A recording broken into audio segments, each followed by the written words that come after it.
warahmatullahi wabarakatuh. Sebelumnya perkenalkan, saya Delia Fitrulumele. Di sini saya dari semester 2 manajemen A. Di sini saya akan menjelaskan tentang pembangunan IKN dan apa kaitannya dengan demokrasi Pancasila dan identitas nasional. Jadi langsung saja.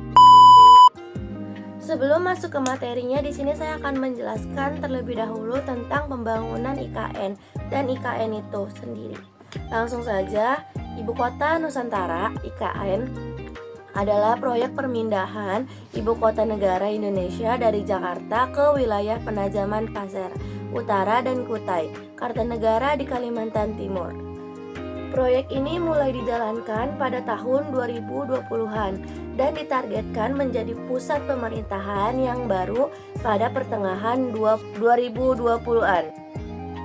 Tujuan utama dari pembangunan IKN adalah mengurangi beban Jakarta yang menghadapi masalah kepadatan penduduk, kemacetan, banjir, dan penurunan tanah. Dua itu ada mendorong pemerataan pembangunan khususnya di wilayah Jakarta Timur, Indonesia.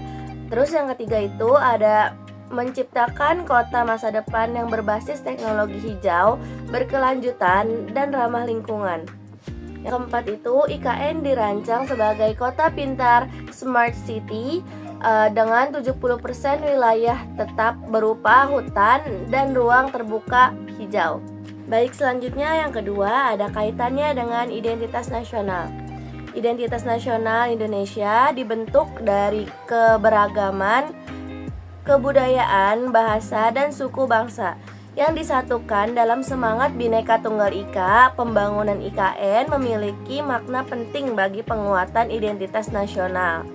Yang pertama ada lokasi yang strategis di tengah Indonesia, menunjukkan semangat persatuan dan nasional. Yang ketiga, di Kalimantan dipilih bukan hanya karena lokasinya, tetapi juga karena menggambarkan bahwa Indonesia itu bukan hanya Jawa sinteris.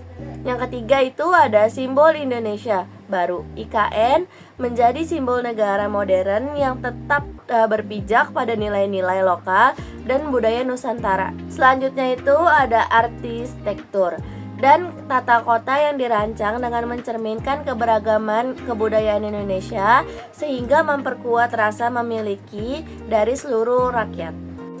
Baik, selanjutnya yang ketiga, kaitannya dengan demokrasi Indonesia. Pembangunan IKN juga membawa peluang dan tantangan bagi sistem demokrasi di Indonesia.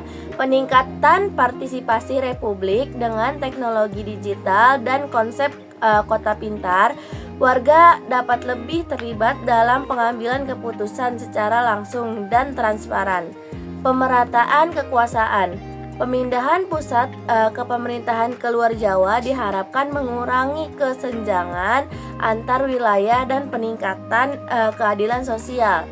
Terus ada laboratorium demokrasi terbaru. IKN dapat menjadi contoh penerapan demokrasi modern yang efisien, akuntabel, dan berbasis data terbuka, open government.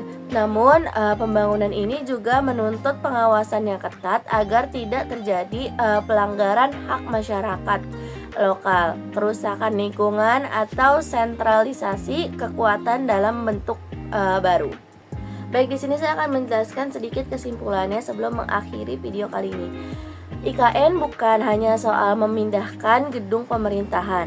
Ini adalah langkah strategis untuk memperkuat identitas nasional yang inklusif dan merata. Dorong demokrasi dan partisipasi dan berkeadilan dengan semangat gotong royong. Pembangunan IKN harus melibatkan seluruh elemen masyarakat agar benar-benar menjadi milik bangsa Indonesia, bukan hanya proyek elit semata. Baik, saya tutup video kali ini. Saya ucapkan terima kasih. Wassalamualaikum warahmatullahi wabarakatuh.